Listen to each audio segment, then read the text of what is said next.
வணக்கம். Welcome to கதை திரட்டு. இந்த வீடியோவில் நம்ம என்ன கதை கேட்க போகிறோம்னா, நினைவோ ஒரு பறவை கதையின் 4வது பகுதி. நம்ம சேனலை இதுவரைக்கும் சப்ஸ்கிரைப் பண்ணாதவங்க சப்ஸ்கிரைப் பண்ணுங்க. பக்கத்தில் இருக்கிற பெல் ஐகானை கிளிக் பண்ணி ஆல்ங்கிற ஆப்ஷனை ப்ரெஸ் பண்ணுங்க. ஸோ தட் நான் போடுற கதைகளை உடனுக்குடனே நீங்கள் கேட்கலாம். வாங்க கதைக்குள்ளே போகலாம். ஏதேதோ பேசியபடி நடந்து வந்த ஜான்சனும் ஜாஷராவும் செயின்ட் ஆண்டனிஸ் ஆலய முகப்பை அடைந்ததும் கூட்டத்தில் கலந்து தங்கள் மெழுகு திரிகளை எரிக்க முயன்றார்கள். காற்று சதி செய்யவே புறப்படும் போது பார்த்து கொள்ளலாம் என்று எண்ணியபடி கொஞ்சம் விலகி நின்று கொள்ள ஜான்சன் வழக்கம் போல சலசலக்க ஆரம்பித்திருந்தான். ஜாஷராவின் கண்களோ அங்கே வந்து கொண்டிருந்த மக்களில் யாராவது புதியவன் தென்படுகிறானா என்று படபடப்பாய் திரும்பி பார்ப்பதும் சின்னதாய் ஏமாற்றத்துடன் திரும்பிக் கொள்வதுமாய் அலை பாய்ந்தபடியே இருந்தன. அதுவும் அன்றைய குருத்தோலை ஞாயிறின் பின் மனம் அந்த அவனுக்கு ஒரு முகத்தையும் உருவாக்க ஆரம்பித்திருந்தது. அது வேறு அவளுக்கு படபடப்பாய் வந்தது. அந்த குறும்பு கண்களுக்கும் எப்போது அவளோடு தொடர்பு கொண்டாலும் அதே சீண்டல் உணர்வை தரும் அமுத சுரபிக்கும் மனம் முடிச்சு போட்டது ஆச்சரியமில்லை. ஆனால் யாரென்றே தெரியாத அவன் எந்த புள்ளியில் அவளுக்கு எதிரியானான்? தலையை பேய்த்து கொள்ள வேண்டும் போல் இருந்தது. ஹாய் அங்கிள், ஐ ஆம் ஷெரின் என்ற மழலை குரல் கேட்டு திரும்பி பார்த்தால் போன ஞாயிறன்று வழிபாட்டுக்கு தலைமை தாங்கிய கியூட் சிறுமி ஜானோடு கை குலுக்கி கொண்டிருந்தாள். ஹாய் பேபி ஜான்சன் என்ற இலகுவாக அறிமுகமானவனும் அவள் உயரத்துக்கு குனிந்திருந்தான். உங்களை ஃபாதர் கூப்பிட்டார், தோ முன்பக்கமா நின்னுகிட்டு இருக்கார் என்று சொன்னவள் அவளுக்கும் ஒரு மலர்ந்த புன்னகையை கொடுத்துவிட்டு சிட்டாய் பறந்து விட்டாள்.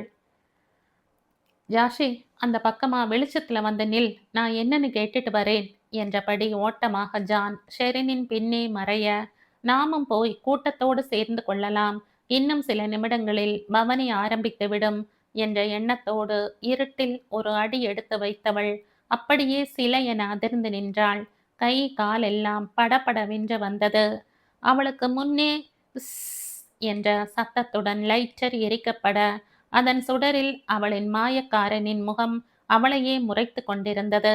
லிப்டில் போன வாரம் பவனியில் என்று அவனை பார்த்த ஞாபகங்கள் அவளுக்குள் மின்னலாய் மின்னிப்போக, யார் யார் என்று ஒருவாறு வாய் திறந்து கேட்க முயற்சித்தாள் ஜாஷரா. காற்றுத்தான் வந்தது. நான் தான் உன்னோட ஹேண்ட்ஸம் எனிமி.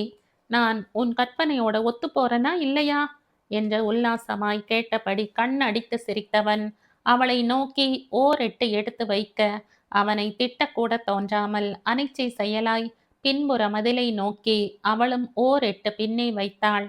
யார் நீங்க? எதுக்காக என்ன பயமுறுத்துறீங்க? இம்முறை கேள்வி சற்று அழுத்தமாகவே வந்து விழுந்தது.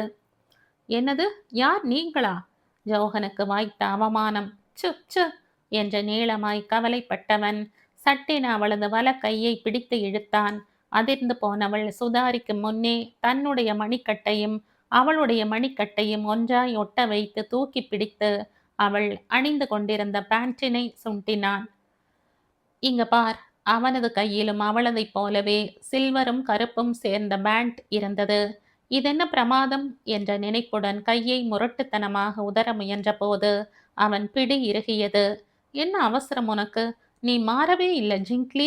இனிமேலாவது நான் பேசுறத முழுசா கேட்டு பழகு என்று இவ்வளவு நேரமும் பேசிய குறும்பு குரலுக்கு பதிலாக அழுத்தமான குரலில் உத்தரவிட்டவன் பிறகு செயலற்று நின்றிருந்தவளின் கையில் இருந்த பேண்டை திருப்பினான். இதை பார்த்தியா? டிஜேன்னு இருக்கு. என்னோடதை பார்த்தியா? ஜேடின்னு இருக்கு. டிஜே உன் பேர் கிடையாது. D for Derick, J for Johanan. புரிஞ்சுதா?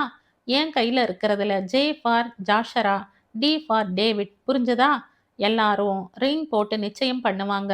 நான் பேண்ட் போட்டு நிச்சயம் பண்ணியிருக்கேன். My dear Shakuntala. அது போன கிறிஸ்மஸ் சண்டா என்று திக்கியவள் பக்கென வாயை மூடிக்கொண்டதோடு கையை அவனிடமிருந்து உருவிக்கொள்ள இப்போது அவனும் தடுக்கவில்லை. அவளுக்கு இப்போது புரிந்தது. சாண்டாவாக போன வருடம் என் வீட்டுக்கு வந்து ஆடி பிறகு அவளோடு கை குலுக்கி கிஃப்ட் பாக்கெட் கொடுத்தவன் இவன்தான். சாண்டா கொடுத்த கிஃப்ட் பாக்ஸில் இருந்த பல கிஃப்ட்டுகளோடு இருந்தவைதான் இந்த பேண்டும் ஆங்க்லெட்டும். முதல் நாள் அணிந்து போனவளுக்கு அன்றைய நாள் நன்னாள் ஆக இருக்கவே அன்றிலிருந்து அவளது லக்கி பேண்டாக அவையும் கிறிஸ்மஸ் பரிசாக கிடைத்த சென்டிமெண்டில் காலில் நிரந்தரமாக ஆங்க்லெட்டும் சேர்ந்து கொண்டன. ஐயோ! அவளின் முக சிவப்பை இருட்டிலும் ரசனையாய் பார்த்திருந்தவன் குறும்பாய் அவளது காலையும் குனிந்து பார்க்க முயன்றான். ஹலோ, நான் சாண்டா கொடுத்த கிஃப்ட்னு தான் அதை யூஸ் பண்ணிட்டு இருக்கேன். அனாவசியமா ஒன்றும் கற்பனை பண்ணிக்காதீங்க, புரிஞ்சதா? யார் சார் நீங்க? எதுக்கு என்ன ஃபாலோ பண்ணி தொந்தரவு பண்ணிட்டே இருக்கீங்க? அவள் படபடக்க அவள் பேசியதையே காதில் வாங்காதவன் போல அவள் காதோரம் குனிந்தவன். இத பார் பேபிமா, இனிமே என் கண் முன்னாடி அந்த பட்டர் கிட்ட பேசாத, புரிஞ்சுதா? எனக்கு அவனை சுத்தமா பிடிக்கல. நீ என்ன மட்டும்தான் லவ் பண்ணணும், கல்யாணம் பண்ணிக்கணும். நான் 1.5 வருஷமா உன் பின்னாடியே சுத்திக்கிட்டு இருக்கேன். யாருக்கும் விட்டு தரதா இல்ல. ரொம்ப பண்ணினேன்னா ஆளை வச்சு தூக்க சொல்லிடுவேன். கிண்டலா சீரியஸாக பேசுகிறானா என்று தெரியாத ஒரு குரலில் மொழிந்துவிட்டு அவள் அவனையே வெறிப்பதைக் கண்டு கடகடவென சிரிக்க ஆரம்பித்தான். அவளுக்கு வந்த கோபத்துக்கு என்ன சொல்லி இருப்பாளோ தெரியாது. அதற்குள் ஜாஷி என்ற கேள்வியாய் அழைத்தபடி ஜான் அவர்களை நெருங்கி இருந்தான். உடனே மற்றவனோ சுவாதீனமாய் அவளுடைய தோள்களை சுற்றி கைகளை போட்டு அணைத்து கொண்டு, ஹாய், நீங்கள் தான் மிஸ்டர் ஜான்சனாக இருக்க வேண்டும். ஜாஷரா சொல்லி இருக்கிறாள். நான் ஜோகன், ஜாஷராவை கல்யாணம் பண்ணிக்க போறவன் என்று அறிவித்தான்.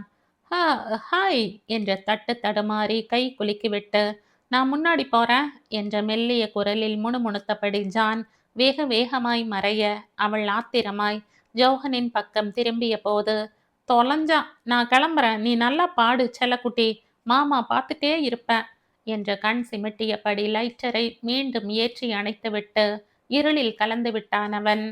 அவனை எதிர்க்க இயலாத தன் கையால் ஆகாத்தனத்தை நொந்து தன் மேலேயே கோபம் பொங்கி வர புறப்பட ஆரம்பித்த பவனியோடு அவள் போய் இணைந்து கொண்டாள். ஜான்சன் அவள் பக்கமே வராமல் முன்னாலேயே சென்று கொண்டிருந்தது வேறு அவளை குத்தியது. அவனிடம் மறைத்து விட்டதாக கோபம் கொண்டிருப்பானே. எல்லாம் முன்னால் தான் ஜாஷ். அவனை கன்னம் கன்னமாய் 4 அறை விடாமல் மிரண்டு போய் பார்த்து கொண்டிருந்து விட்டு இப்போது பொங்கி என்ன பிரயோஜனம்? அவள் மனமே அவளை கேள்வி கேட்டது. அவள் இவ்வளவு பயந்தவளா? இல்லை மனம் ஏற்கனவே அவன் புறம் சாய்ந்து விட்டதா? சர்ச்சில் கொயருக்கு மக்களை நோக்கியபடி பெஞ்ச் போடப்பட்டிருந்தது. நேற்று ஒழுங்குபடுத்தியபடியே 2வது வரிசையில் அமர்ந்தவள் நிமிர்ந்து மக்கள் கூட்டத்தை பார்த்தபோது அந்த ஜோகனும் ஷெரினும் அவளுக்கு நேரெதிரே அமர்ந்திருந்ததை காணவும் பக் என்றது அவளுக்கு. போதா குறைக்கு அவள் பார்வை தொட்டதும் லேசாய் கண் சிமிட்டி அவன் சிரிக்க அவசரமாய் குனிந்து கொண்டாள் அவள். சரியான சைத்தா, இன்றைக்கு அவள் பாடினாற் போலத்தான். பொறுமையபடி பாடல் தாளையே பார்த்து கொண்டு நிமிர்ந்து பார்க்காமல் பெரும்பாலும் சமாளித்தவள். நிமிர்ந்த வெகு சில தருணங்களிலும் அவன் மிக சரியாக கண்ணடித்து அட்டுழியம் செய்தான். அவள் புறமாக நின்று பாடுபவர்கள் கண்ணில் விழுந்தால் எவ்வளவு அசிங்கம்! ச, கொஞ்சம் கூட யோசிக்கவே மாட்டானா? அன்று வழக்கத்துக்கு மாறாமல் சேர்மன் வேறு நீளமாய் பேசவே தலையை எவ்வளவு நேரம்தான் குனிந்து வைத்திருப்பது என்ற அலுப்புடன் நிமிர்ந்த போது அங்கே அவனும் தலையை ரகசியமாய் சுழற்றி தூங்கி விழுவது போல பாவனை செய்ய முறைப்பை மீறிக்கொண்டு அவளுக்கு சிரிப்பு வந்து தொலைத்தது. தலையை குனிந்து கொண்டாள் அவள். ஒரு வழியாய் ஆராதனை முடிந்தும் ஜான்சன் கண்ணிலேயே படாதிருக்க அப்படியே தானும் வீட்டுக்கு ஓடிவிடும் நினைப்பில் நடக்க முயன்றவளை ஜாஷரா என்ற ஃபாதரின் அழைப்பு தடுத்து நிறுத்தியது. அவரோடு ஜோகனும் குட்டி பெண்ணும் வேறு நின்று கொண்டிருந்தனர். செத்தடி சேகரி. ஹலோ ஃபாதர், ஹாப்பி ஈஸ்டர் என்றவளுக்கு பதில் வாழ்த்து சொன்னவர், இவர்தான் மிஸ்டர் டெரிக் ஜோஹனன் அண்ட் இது அவரோட அண்ணன் பொண்ணு ஷெரின். ஜோஹன் அண்ட் ஷெரின், இது ஜாஷரா என்று அறிமுகம் செய்து வைத்தார். வேறு வழியில்லாமல் முதலில் ஷெரினுக்கு ஈஸ்டர் வாழ்த்துக்கள் என்று கை கொடுத்தவள் பிறகு அவனுக்கு கொடுக்க ஒரு முறை உள்ளங்கையை அழுத்திவிட்டே கையை விட்டான் அந்த பொல்லாதவன். ஃபாதர் முன்னே முகம் மாறாமல் காக்க பெரும்பாடு தேவைப்பட்டது அவளுக்கு. ராஸ்கல், அவனோ கண்ணில் சிரிப்புடன் நின்று கொண்டிருந்தான். ஜாஷ், இவனோட அண்ணா ஜோர்டனை சந்திக்கணும்னு நீ கேட்டப்போ நான் இவங்கிட்ட சொல்லித்தான் உனக்கு அப்பாயின்மெண்ட் வாங்கி தந்தேன். போன காரியம் வெற்றியா என்று கேட்டார். யாரோ ஃபாதர் எனவும் நீங்க பேசிட்டுருங்க என்று விட்டு அவர்களை தேடி அகன்றார். அடப்பாவி, இவனிடமேவா கேட்டிருக்கிறார்? அந்த சிடுமூஞ்சியிடம் அப்பாயின்மெண்ட் வாங்கி தந்தபோது எப்படி சிரித்திருப்பான் இவன்? நினைக்கவே கசந்தது அவளுக்கு. ச்ச, இப்படி ஒருத்தனிடம் மொக்கை வாங்குகிறோமே, பதிலுக்கு ஒன்று கூட உருப்படியாக திருப்பி கொடுக்கவில்லையே. யாஷக்கா, ஐ லைக் யுவர் ஹேர். நேச்சுரலாவே உங்களுக்கு இப்படி இருக்கா? சரண்யா அம்மாவுக்கும் இதே கலர் தான். ஆனா அது நேச்சுரல் ஹேர்னு சரண்யா சொல்றா. அப்படின்னா ஏன் உனக்கு பிளாக்கா இருக்குன்னு கேட்டா அவளுக்கு தெரியல. நீளமாய் பேசியபடி நுனிக்காலில் எட்டி அவளது முடியை தொட்ட குட்டி பெண் அந்த நினைப்பை மாற்றிவிட அவனை மறந்து அவளிடம் குனிந்தாள் அவள். அவளுக்கு அம்மா இல்லை என்று பாஸ்டர் போன வாரம் சொன்னாரே, வீட்டிலும் வேறு யாரும் இளவயது பெண்கள் இல்லை போலும். சிடுமூஞ்சி தகப்பன், தில்லாலங்கடி சித்தப்பன், பாவம் இந்த குழந்தை. இது நேச்சுரல் இல்ல கண்ணா, நான் லைட்டா கலர் பண்ணி இருக்கேன். ஏன்? ஏன்னா எனக்கு சாக்லேட் ப்ரௌன் கலர் ரொம்ப பிடிக்கும். எனக்கும். நானும் பண்ணிக்கலாமா? ஆஹா, இல்லையே, சின்ன பசங்க பண்ணிக்க கூடாதுடா. என்ன மாதிரி பெரிய பொண்ணானதும் பண்ணிக்கலாம் என்ன? தன்னையே பார்த்து கொண்டிருந்த மற்றவனை ஏறெடுத்தும் பார்க்கவில்லை அவள். ஓ என்ற சோகமானவள், அப்ப நானும் பெரிய பொண்ணானதும் பண்ணிக்கிறேன் என்று அறிவித்தாள். குட்டிமா, தோ சில்வியா பார்க்கறா பார். விஷ் பண்ணிட்டு ஓடி வா, நாம கிளம்பலாம் என்றவன் முடிக்கும் முன்னே சிறுமி மாயமாகிவிட ஜாஷும் அந்த இடத்தை விட்டு அவசரமாய் விலக முயன்றாள். பேசாம ஏன் கம்பெனிக்கு வந்துடு செல்லம், அவன் குரல் பின்னாலேயே ஒலித்தது. அதுக்கு வேற ஆளை பாருங்க என்ற கடுப்பாக சொன்னவள் வேகத்தை குறைக்கவில்லை. ஓஹோ, ரமேஷ் மேல அவ்வளவு நம்பிக்கையா? அவன் தானாவே உன்னை ஃபயர் பண்ணினா என்ன பண்ணுவ? அவன் பேச்சில் இருந்த உள்ளர்த்தம் அவளை மிரட்ட, த்ரிஷா இல்லைன்னா திவ்யா என்ற அலட்சியத்தை வரவழைத்து கொண்டு பதில் சொன்னவள் திரும்பியே பாராமல் நடக்க ஆரம்பித்தாள். சிறிது நேரத்திலேயே அவனும் ஷெரினும் அவளை முந்திக் கொண்டு நடக்க, அடுத்த ஞாயிறு அவளை சந்திப்பதாக கத்தியபடி அவனோடு உடன் நடந்தாள் ஷெரின். ஏதோ மாறி மாறி வாதாடியபடி இருவரும் அவளுக்கு முன்னே நடந்து போனதை கவனிக்காதிருக்க முடியவில்லை அவளால். ஞாயிறு காலை வீட்டை அடைந்ததும் காரை எடுத்துக்கொண்டு ஜான்சனை தேடித்தான் ஓடினாள் ஜாஷரா. ஜான்சனின் வீடு என்றாலே அவனது அம்மாவின் கை வண்ணமும் உபசரிப்பும் தான் நினைவு வரும். ஜாஷி, வா வா என்ற முகம் மலர அன்றும் வரவேற்றவர், ஈஸ்டர் அன்னைக்கு வந்திருக்க, சாப்பிட்டுக்கிட்டே பேசலாம் வா என்றபடி சாப்பாட்டு மேசைக்கே அழைத்து சென்று விட்டார். அவளை கண்டதும் எழுந்து இன்னொரு சேரை அவள் அமர்வதற்காக இழுத்துவிட்ட ஜானின் கண்களிலும் முகத்திலும் கொஞ்சமும் புன்னகை இல்லை. உதடுகளை கடித்து கொண்டாள் ஜாஷ். இவனுக்கு எப்படி புரிய வைப்பது? ஒரு வகையில் ஜோகன் செய்தது அவளது அடிமனத்தின் பெண்மைக்கு ஆறுதலாக இல்லாமல் இல்லை. காதலிக்கிறேன் என்று சொல்லிவிட்டு கிட்டத்தட்ட அவளும் ஒத்துக்கொள்ளும் நிலையில் இவன் திரும்ப வேண்டாம் என்று சொன்னால் எப்படி அடைபட்டிருக்கும் அவள் பெண்மை? இடையில் ஜோகன் செய்த குளறுபடிகள் இந்த விஷயத்தை பற்றி நினைக்கவே விடாமல் செய்ததினால் அவள் தப்பித்தாள். அதனால் தான் ஜான் சொல்லும் போதே அவனை முந்திக் கொண்டு இலகுவாகவே தன் மறுப்பை சொல்லிவிட அவளால் முடிந்தது. இல்லையேல் இந்த ரீதியில் அவளுடைய சிந்தனை ஓடியது அவளுக்கே அதிர்ச்சியாக இருந்தது. ஜான் அவளது நெருங்கிய நண்பன், அவனிடமேவா அவள் ஈகோ பார்க்கிறாள்? பிளாக் காஃபி, மில்க், சுகர் என காஃபிக்கான இத்தியாதிகளை கொண்ட டீ செட்டோடு வேலை செய்யும் பெண் வர அவளின் பின்னே எதையும் மிச்சம் வைக்கக்கூடாது என்ற செல்ல கட்டளையோடு வந்த ஆன்டி ஒரு நடுத்தர அளவிலான தட்டொன்றை அவள் முன்னே வைத்துவிட்டு தனக்கும் ஒரு கப் காஃபி கலந்து கொண்டு அவள் அருகில் அமர்ந்தார். அந்த தட்டை பார்த்தவளின் கை தானாகவே அவள் வயிற்றை பயத்துடன் தடவியது. லவ் கேக், முறுக்கு, டேட்ஸ், டாஃபி, ஒரு பெரிய சைஸ் கேசரி, சரி அத்தோடு காரமாய் வடையும் சின்ன கிண்ணத்தில் சட்னியும் அங்கே கொலு வீற்றிருந்தது. இவளின் கண்கள் வடையிலேயே நிலைத்தன.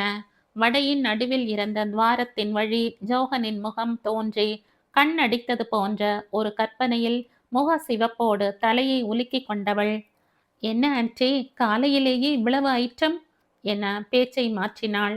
கேசரி மட்டும்தான் காலையில் பண்ணுனம்மா, வடை பக்கத்து வீட்டில் செய்தோம்னு கொடுத்து விட்டாங்க. நீ காலையிலேயே இன்னும் சாப்பிடல தானே? அப்புறம் என்ன? சாப்பிடு.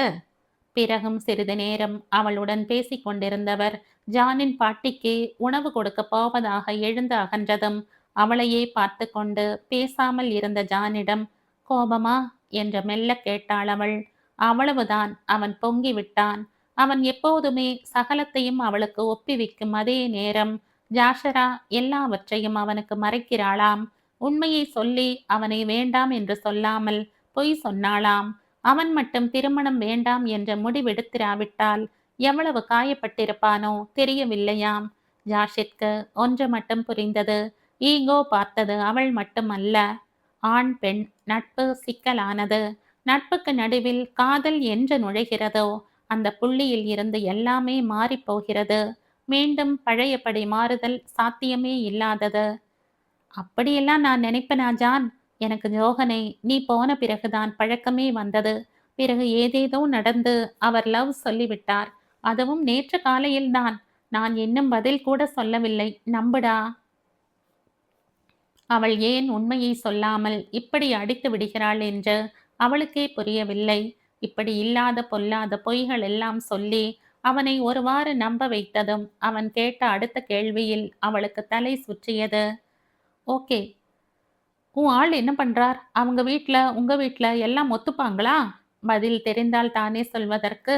அவங்களோட அனித்ராஸ் கம்பெனியில தான் அவரும் ஒர்க் பண்ணிட்டு இருக்கார். அதெல்லாம் நான் நல்லா யோசிக்கணும் ஜான்.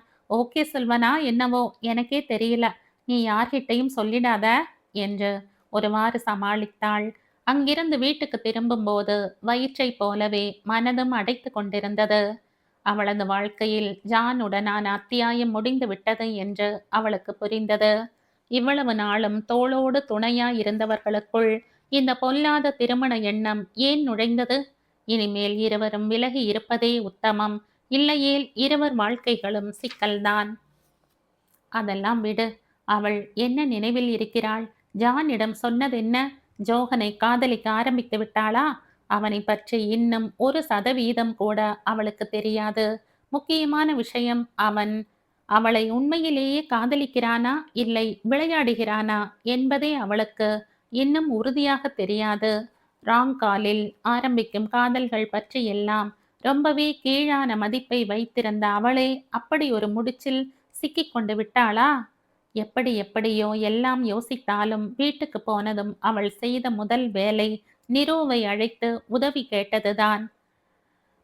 டெரிக் ஜோஹனன் பற்றி தெரிய வேண்டும், உதவ முடியுமா என்று கேட்க அவன் உடனே, இவன்தானா அந்த கிரிமினல் என்றுதான் கேட்டான்.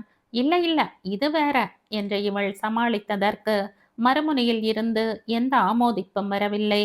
ஃப்ரெண்டு கிட்ட கேட்டு சொல்றேன், நாளைக்கே சொல்லிடுவான்னு நினைக்கிறேன் என்று மட்டும் சொல்லிவிட்டு வைத்து விட்டான் நிரோ. மதியம் இந்த யோசனையிலேயே சமையல் செய்து சாப்பிட்டு ஜென்னி மற்றும் அப்பாவோடு பேசிவிட்டு டிவி ரிமோட்டை மாற்றி மாற்றி விளையாடி கொண்டிருந்த போது பிரச்சனைக்குரியவனே அவளை தொலைபேசியில் அழைத்தான். டார்லிங், ஈவினிங் எங்க போகலாம்? அவனுடைய உல்லாச குரல் இவளுக்கு பிபி ஏற்றியது. என்னவோ ஆண்டு ஆண்டாய் பழகிய காதலியிடம் கேட்பது போல. அதையே எங்கிட்ட கேட்குறீங்க? நானா உங்களுக்கு கைடு? நானே ஒரு இடம் சொல்லி அங்க வான்னு சொல்றது அவ்வளோ நல்லா இருக்காதே. சொன்னாலும் நான் வந்துட்டு தான் அடுத்த வேலையை பார்ப்பனா? சும்மா பெனாத்தாம போனை வைங்க. கோபப்படாத செல்லக்குட்டி. இங்கிருந்து 1 hour டிரைவ்ல செம டேஸ்டான ஒரு ஆப்பக்கடை இருக்கு. சின்னதுதான், நின்னுட்டே தான் சாப்பிடணும். ஆனா டேஸ்ட் அமோகமா இருக்கும். போலாமா? ஏன்? இவனுங்க இவனுக்கு பொண்ணுங்க சைக்காலஜியே தெரியல. முதல் தடவை ஒரு பொண்ணை வெளியே கூட்டிட்டு போகும்போது அப்ப கிடைக்கா கூட்டிட்டு போவ? மண்டு மண்டு, உனக்கெல்லாம் இந்த ஜென்மத்துல பொண்ணு கிடைக்காது. மனதுக்குள் அவனை போட்டு தாளித்தாலும் பந்தாவே இல்லாத அவனுடைய எளிமையே அவளை காந்தமாய் கவர்வதை அவளும் உணர்ந்தே இருந்தாள். லூசா சார் நீங்க? யாருன்னே தெரியாதவங்களோட யாரும் வெளியே போவாங்களா? ஹேய், என்ன தெரியாதா உனக்கு? இல்ல. ஓகே, நான் உன்னை ஃபோர்ஸ் பண்ணல. தென் இன்னைக்கு உன்னோட பிளான் என்ன? சுருட்டி கட்டி கொண்டு தூங்கும் முடிவில் இருந்தவளுக்குள் எப்படி சைத்தான் புகுந்தானோ தெரியவில்லை. ரோஸ் பார்க் போற என்று சொல்லிவிட்டிருந்தாள். தனியாவா? அவன் குரல் மாறியது. அது உங்களுக்கு தேவையில்லாதது சொன்னதோடு போனை கட் பண்ணிவிட்டு நேரத்தை பார்த்தாள். மணி 2 என்றது செல்போன் திரை. நிச்சயம் அவனும் அங்கே வருவான் என்று தோன்றியதில் மனம் படபடக்க ஆரம்பித்தது. ரோஸ் பார்க்குக்கு அவள் எப்போதேனும் ஏதும் சுவாரஸ்யமான புத்தகங்கள் கையில் சிக்கினால் போய் அமர்ந்து படிப்பதுண்டு. இன்று என்ன படிப்பது? அவள் படிக்கும் நாவல்களை பார்த்தால் அவன் நிச்சயம் கலாய்ப்பான். ஆகவே யோசித்து யோசித்து பிரெஞ்சு நாவல் ஒன்றின் ஆங்கில மொழிபெயர்ப்பொன்றை எடுத்துக்கொண்டு குளிக்க சென்றாள் ஜாஷ்ரா.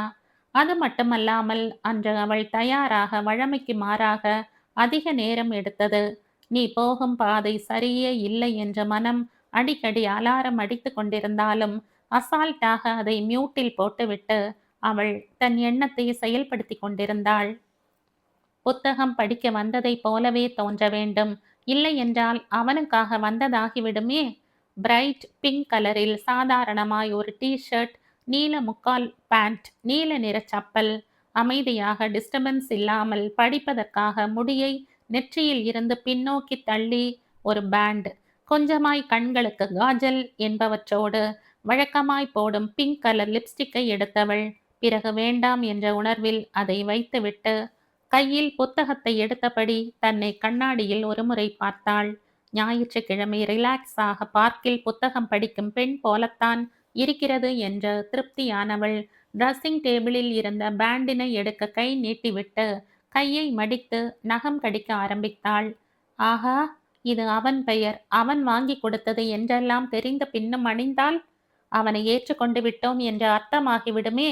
இதை அணியாமலேயே போய்விடலாமா? ஐயோ, ஆங்க்லெட் வேறு இருக்கிறதே.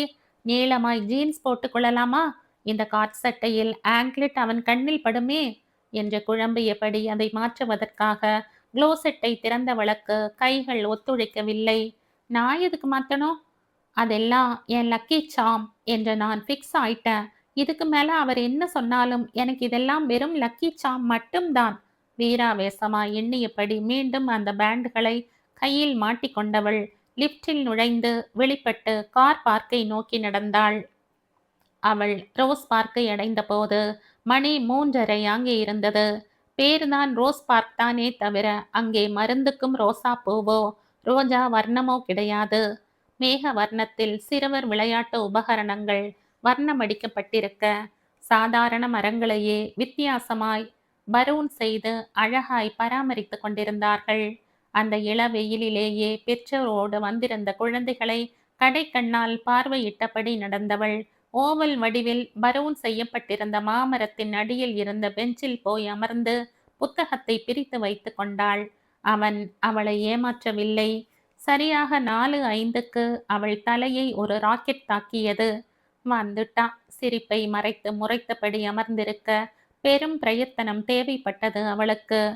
டிப் டிப் சாப்பிட்டு முடித்த வெற்று பேப்பரில் செய்யப்பட்டிருந்த அந்த ராக்கெட்டை கையில் எடுத்துக்கொண்டு சுற்றமுற்றம் அவனை தேடிய போது ஹலோ என்ற காதருகில் சொடக்கு போட்டபடி கைகளை சுவாதீனமாய் விரித்து அவள் தலைக்கு பின்னே போட்டபடி வந்து அமர்ந்தான் ஜோகன்.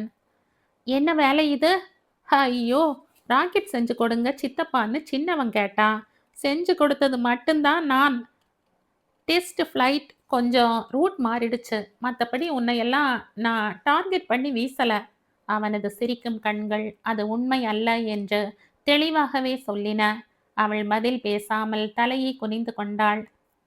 பரவாயில்லையே சகுந்தலா, பேண்டை கழட்டாமலே வச்சிருக்கீங்க. தட் மீன்ஸ் துஷிக்கும் சகுக்கும் சம்திங் சம்திங். அவன் குரலில் உல்லாசம் கூடியது.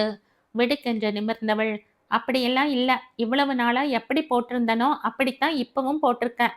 அதை கழட்டி வைக்கிற அளவுக்கெல்லாம் நீங்க சொன்ன விஷயம் என் மண்டையில ஏறல என்று அவசரமாய் மறுத்தாள். அவனோ சிரிப்புடன் அவளது கையையும் காலையும் பார்த்தபடியே இருந்தான். முகம் சிவக்க கால்களை மடித்து வைத்து கொண்டு அமர்ந்து அவனை முறைத்தாள் அவள். ச்சு பேபி என்ற உச்சு கொட்டினானே தவிர அந்த சிரிப்பு முகம் மாறவில்லை. வெறுத்து போனவளாய் புத்தகத்தில் புதைய முனைந்தாள் ஜாஷ். இப்படி அவன் அவளையே அருகில் இருந்து பார்த்து கொண்டிருக்கும் போது அவளுக்கு புத்தகத்தின் பத்திகள் அர்த்தமே என்றே பரவி கிடப்பதாகப்பட்டது. மிஸ்டர், இப்போ உங்களுக்கு என்னதான் பிரச்சனை? நீ என்ன லவ் பண்ணணும், அவ்வளவுதான். கடவுளே, உங்களை பத்தி எனக்கு ஒண்ணுமே தெரியாது. அப்புறம் எனக்கு எப்படி லவ் வரும்? என்னை பத்தி தெரியறதுக்கு இதுக்கு மேல எதுவும் கிடையாது. நிஜமா சொல்லு, என் மேல கொஞ்சம் கூட உனக்கு லவ் வரல? கொஞ்சம் கூட? ஏய் ஏய்! அவன் அவளை கண்களாலேயே சிரிப்பு மூட்டினான். சிரிப்பு மூட்டாதீங்க. எனக்கு அப்படியெல்லாம் எதுவுமே வரல. ப்ராமிஸ் பண்ணு. என்ன பார்க்கத்தானே இன்னைக்கு பார்க்குக்கு வந்த? ஏன்டி மறைக்க பார்க்குற? என்கிட்ட உனக்கு என்ன ஈகோ? ஷப்பா! எனக்கு ஒரு மண்ணாங்கட்டி ஃபீலிங்கும் உங்க மேல வரல. 2 தடவ உங்கள பார்த்துருக்கேன். அவ்வளவுதான். நமக்குள்ள இருக்கிற பழக்கம். அப்புறம் எனக்கு எப்படி லவ் வரும்? நான் உன்ன லவ் பண்ண ஆரம்பிச்சபோது, என்ன பத்தி எனக்கும் எதுவுமே தெரியாது. எல்லாம் தெரிஞ்சுட்டு போடுறதுக்கு இது என்ன கணக்கா? காதல்டி. அடிக்கடி இப்படித்தான் பேசுறீங்க, பண்றீங்க. எனக்கு எதுவுமே புரியல. அட்லீஸ்ட் உங்களுக்கு எப்படி என்னை தெரியும்னாவது சொல்லுங்க. நான் சொல்வேன். ஆனா, நீ என்கிட்ட ஐ லவ் யூ சொன்னதுக்கு அப்புறம் தான் சொல்வேன். இப்படி மறைச்சு பழகிட்டு நான் உங்கள லவ் பண்ணுவேன்னு எப்படி எதிர்பார்க்கிறீங்க? ஏன் இத பாரு. ஜோகன்னா நான் தான். கொஞ்சம் கோபம் வரும். அதுவும் எப்போதாவது அபூர்வமா. சிரிக்கவும், சிரிக்க வைக்கவும் மட்டும் தான் தெரியும். எதையும் சீரியஸா எடுத்துக்க தெரியாது. பீஸாவோ, லார்வா கேக்கோ ஏசியில உட்காந்து ஸ்பூன்ல சாப்பிடுறவன் நான் கிடையாது. வாழ்க்கையோட டேஸ்ட்டை அது இருக்கிற இடத்துக்கே போய் டேஸ்ட் பண்றவன். இப்போது மேடையில ஏறுறதுக்கு நடுங்குற ஒரு பயந்தாங்குழி குழந்தை. அவ்வளவுதான் நான். இதெல்லாம் உனக்கு இவ்ளோ நாளா தெரியலையா? இதுக்கு மேல என்ன தெரியணும்? ஆனா, இத பார், நான் என்ன படிச்சிருக்கேன்? என் வேலை என்ன? இதெல்லாம் என்னோட அடையாளங்கள் மட்டும்தான். நாம கல்யாணம் பண்ணிக்கிட்டதுக்கு அப்புறமா ஒரு நாள் நான் வேலைய விட்டுட்டு நடு ரோட்டுக்கு வர வேண்டி வரலாம். கடையில மாவாட்டலாம். அப்ப கூட நீ என் கூடவே இருக்கணும்னா, நீ இந்த ஜோகனை மட்டும் தான் லவ் பண்ணணும். என்னோட அடையாளங்கள இல்லை. எங்க, எந்த மாதிரி இருந்தாலும் ஜோகன், ஜோகன் தான். அவளது கையை எடுத்து நெஞ்சில் பதிக்க முயன்றவனின் முயற்சியை நடுங்கும் கரங்களால் தடுத்து நிறுத்த முயன்றவளுக்கு காதில் அவன் வார்த்தைகள் பேரோசையுடன் கேட்டன. அவன் சொன்ன ஜோகனால் அவள் ஈர்க்கப்படவில்லை என்றால் அவனை பற்றி எந்த பின்புலமும் தெரியாமல் அவள் என்று இங்கே வந்திருக்கவே மாட்டாள். ஈர்ப்பு வேறு, ஆனால் காதல் என்ற வார்த்தை சும்மா விளையாட்டில்லையே. கை சட்டென்ற விடுதலை அடைந்ததை உணர்ந்து அவனை ஏறிட, அவனோ அவளை சுற்றியிருந்த கையையும் எடுத்துக்கொண்டு நல்ல பிள்ளையாக தள்ளி அமர்ந்து கைகளை முன்னோக்கி நீட்டிக்கொண்டிருந்தான். நீட்டிக்கொண்டிருந்த கைகளுக்குள் சித்தப்பா என்று கீச்சிட்டபடி குட்டி மெழுகு பொம்மை ஒன்று வந்து புகுந்து கொண்டது. ஷெரினின் தம்பியாக இருக்க வேண்டும். கண்ணாடி ஒன்றுதான் வித்தியாசம் இருவருக்கும். Jeeva, meet Jashara, my close friend Jash. Jeeva, இல்ல, டெரிக் ஜீவகன். இல்லையாடா என்று அவனிடம் கேட்டபடி அவனுடைய பிஞ்ச கைகளை பிடித்து அவள் புறம் நீட்டினான் ஜோகன். விழிகளை விரித்து அவளை பார்த்தபடி அவளோடு கை குலுக்கிவிட்டு ஷிங்கிலி என்று கிளிகளுத்தான் சின்னவன். இஷ் என்றபடி ஜீவாவின் வாயை பொத்திய ஜோகன் அப்படியெல்லாம் சொல்லக்கூடாது என்று அதட்டினாலும் அவன் கண்களும் முகமும் சிரித்து கொண்டிருந்தன. அவனை பிடித்த காதில் ஏதோ இவளுக்கு புரியாத மொழியில் ஜீவா கேட்க அவன் வெடித்து சிரித்தபடி சரி என்று சொல்ல சின்னவன் இன்னும் ஏதோ சொல்லியபடி நின்று துள்ளினான். ரொம்ப கியூட்டா இருக்கா என்றபடி அவன் கன்னத்தை வருட அவனோ வெட்கமாய் ஜோகனின் நெஞ்சில் புதைந்து கொண்டான். ஏண்டி நீ வேற. ஏன் சிரிக்கிறீங்க? அவன் உன்னை ஷிங்கிலின்னு கூப்பிட போறானாம். ஷிங்கிலின்னா அவனோட ஜிஎஃப். அடப்பாவி, அதேதான், எல்லாம் விஷம். கைக்குள் இருந்த குட்டி மண்டையில் வலிக்காமல் ஒரு குட்டு வைத்தான் அவன். இருவரும் சேர்ந்து சிரித்த போது அந்த சாயல் ஒற்றுமை இவள் கண்ணை அப்படியே தாக்கியது. இவனுடைய அதே கண்கள் தான் சின்னவனுக்கும். இவனை தனியாவா விட்டுட்டு வந்தீங்க? சேச்சே, அந்த பக்கம் தெரிஞ்ச ஒரு ஃபேமிலி வந்திருந்தாங்க. அவங்க கூட தான் விளையாடிட்டு இருந்தா. கண்ணா, நித்யா எங்கடா? தோ. எழுந்து நின்ற அந்த நித்யா இன்னும் அங்கேதான் இருக்கிறாளா என்று பார்த்துவிட்டு, நீ நித்யா கூட போய் விளையாடிட்டு நான் இப்ப வந்துடுவேன். நாம ஹோப்பஸ் சாப்பிட போலாம். ஷிங்கிலி, டேய் போயிடுடா.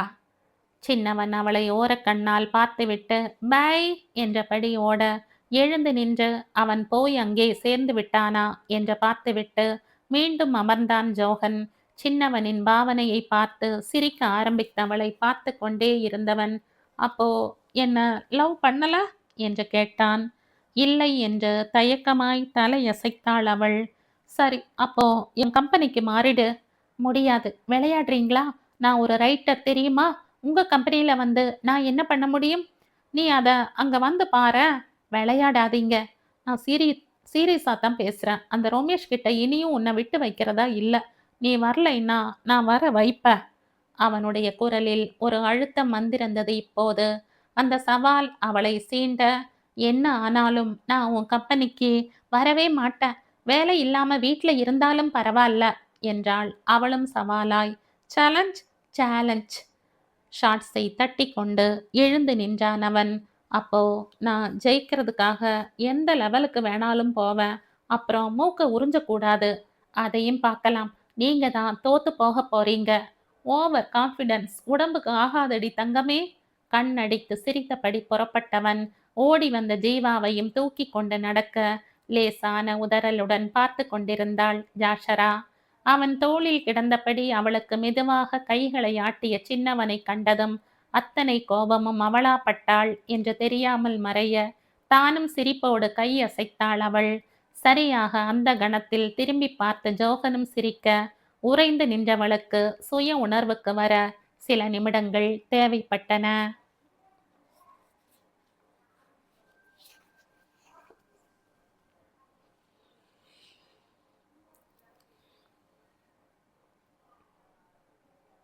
இந்த கதையின் தொடர்ச்சியை அடுத்த பதிவில் கேட்கலாம். நன்றி.